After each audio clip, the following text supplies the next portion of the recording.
Good tactical afternoon. I am a tactical laptop bag, and today marks the 13th week of development for Tactical Airsoft Training Simulator.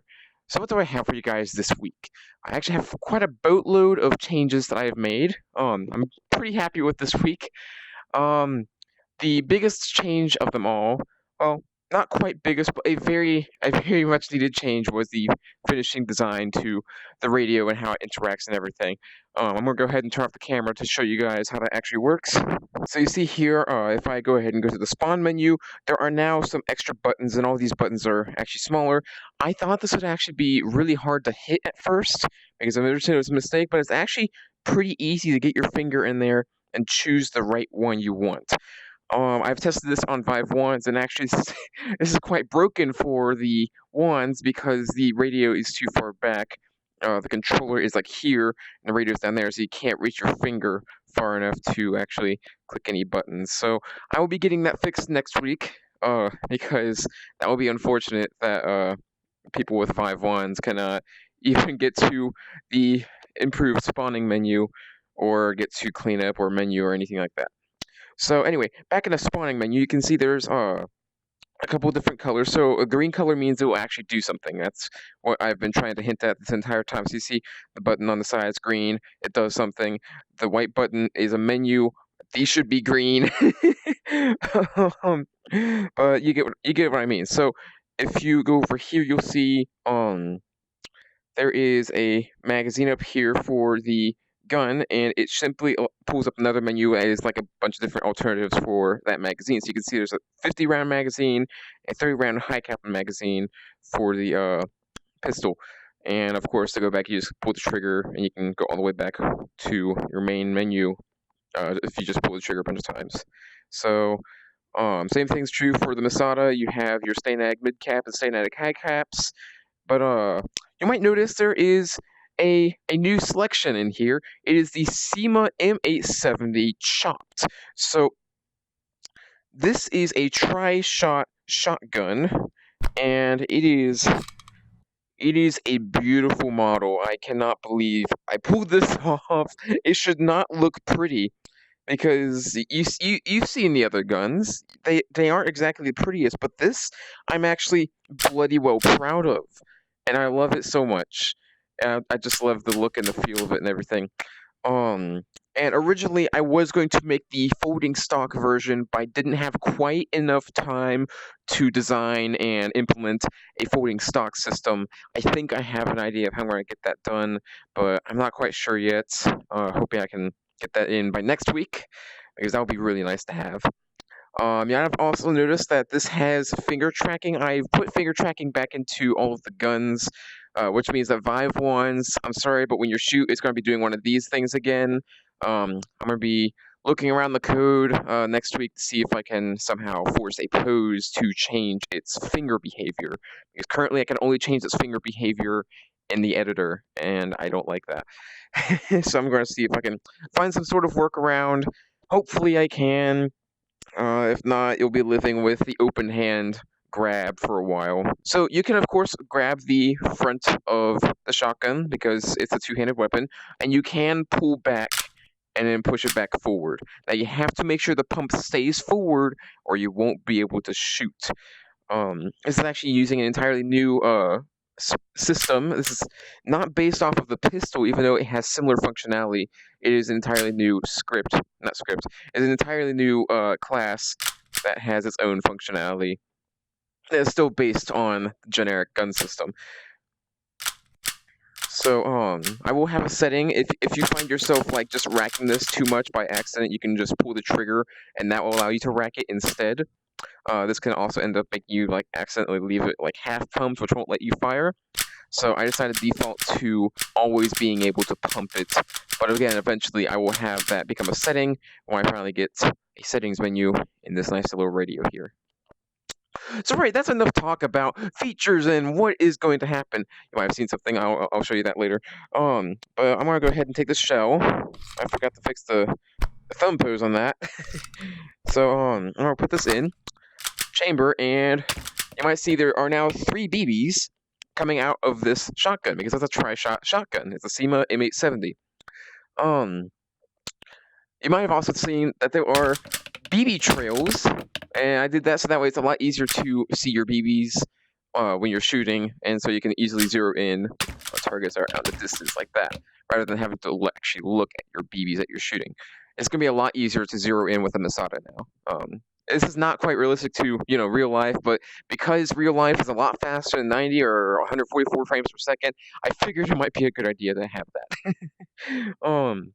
So you may have also noticed, if you listen carefully,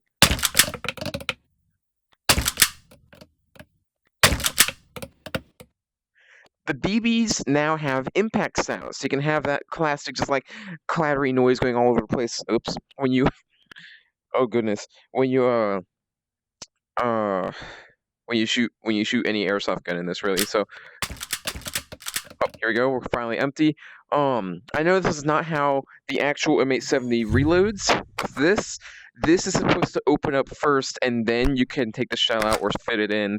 But I have to make another system for that, which I have to design and then implement. But right now, next week I need to clean up some things and fix up stuff before I move on to that, because that is going to be a crazy system onto its own. That's gonna be fun to do though. But so yeah, currently it just kind of clips through the little shell door. Next week I might just remove the shell door model, so that way it's more feasible. But this shell door will eventually do things and be fun and all that good stuff. Loading this is just like your standard SEMA shotgun shell. You take your Speedloader, jam it in there, you're done. So right, one of the other changes here is now we're going into the bug fixes. So I'm gonna go ahead and load this up. So you saw last week I emptied this gun. Whoa! This is why we are safety glasses. So when the gun locked back, I released the slide and I fired again. It fired another BB, but this time I fixed that bug. It was really stupid. I just forgot to implement my chamber object thing. Yeah, I can't explain it to you guys because it's more of a code-based change that I made, and well, now it's fixed. So there you go, guys. So the Masada has had some really crazy shouldering issues. I have somewhat fixed that. I just kind of turned down the amount of speed the filtering goes, so it'll feel a lot more drift, but it will feel a lot more stable and less shaky when you're aiming down these sights. It's a little bit of a trade-off. I may have settings for this, or I may need to make a better algorithm for this. I'm hoping I can just go get by with making better settings. But that's that. So currently I have something that is very much in the works. So in VR, objects you interact with are physical, right? Well, ever since I started doing two-handed interaction with this gun here, the Masada, having it being a physics object was a little it was not playing well with two-handed interaction initially. So I had basically turned that off, and so everything would parent to your hand, and that meant that everything could go through objects. But that is no longer the case. That is no longer the case for everything but that gun. That is no longer the case for most interactables in TATS now. You can see I'm actually smacking it against the table, and it's reacting to that quite nicely. Same thing goes with the shotgun here. Although two-handed is a little weird because of the way it moves the gun like this. But yeah, so there's that. It's a lot of work to get into because I have to convert all of the code that didn't even think about physics back into physics. So that's great. Not really. But this also means that two-handed stabilization of the pistol it does feel really nice, but it does. Oh shoot! Okay, it was just an editor thing. All right.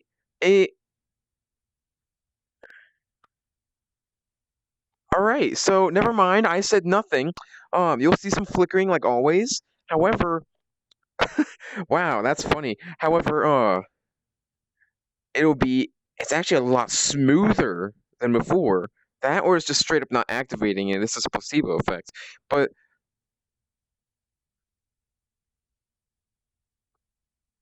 I don't know. I don't think it's actually activating. Well, if it is activating, that means I fixed a bug without even realizing. I just need to make it a build. So that was not working in the editor, but it works in build, so that is great. But yeah, there's a bunch of other things I have to work on, like when you shoulder the Masada, when it's physics enabled, you have to do some different things because it controls the gun with velocity rather than actual changing the position. So I have to smooth out the rotation and all that, and it's just gonna be a mess. It's yeah, I gotta work on that next week. I pretty much. Oh wait, I have one other bug fix I have to show you guys in the React. It's very small, but you might have noticed the scene camera is correct for the like third, fourth time or something like that. I don't know what keeps changing the position of that camera over and over, but it's set, and before I build, I'm going to keep checking these camera positions because that's going to get very annoying very fast if I keep doing that over and over. So next week's plan, as I've hinted throughout the entire video, is cleaning up my code because all of the changes I made this week were all over the place in the code base, and now I need to compile it all and make comments and put things where they should be when I realize, oh wait, this would be easier to do that. So I gotta do some code cleanup, and I also got to finish the come on, come on, come on. And secondly, I have to finish the physics interactions implementation. And thirdly, I'm going to see if I can get the folding stock finished for the M870. I probably won't. It will probably be more of a starting on the implementation or having the model done or having design done, something like that, somewhere around there. I don't plan on finishing it for next week. That's not my priority. My top priority is cleaning up the code and getting physics interactions done. I can get the folding stock in later. Oh, before I forget, I am a little reluctant about this, but I'm just why the heck not? I am sort of privately but publicly at the same time releasing TATS for playtesting purposes. So if you want to become a TATS playtester and actually try to, try out the game early before it's even released, I will have a link to the Google form in the description below. And I will need your hardware specs, what kind of VR hardware you're using, and a method of contact. So that way I can tell you if you're in, send you files, or I can tell you, hey, I already have enough of these kind of playtesters. It's going to be very hardware dependent. I only have one computer that can run VR, and having multiple different computers that have different kinds of hardware setups is very nice to know, so I can do different bug fixes and fix some instabilities that may be in the game that I don't know of because I have only one computer to test it on. Other thing is, also, I'm not a designer by any means, but I love making just this whole thing. So I have several flaws in my designs, I know. So I would like to have some people tell me, hey, this kind of sucks, do this instead, or this sucks, just change it or get rid of it, do something. I want as much criticism as possible because this is pre-release. I want to get pre-release perfect before I ship it out into the alpha releases or beta releases, I guess. This would be alpha, wouldn't it? So yeah, if you guys want to playtest TATS, again, link in the description below. Go to that Google form, fill it out, submit it. I will email you guys if you've made it in with a link to a playtesting build, or I will let you know, hey, I already have enough of these people, but stay tuned because I may need more. So that is all I have for you guys this week. I hope you all enjoyed, and happy shooting.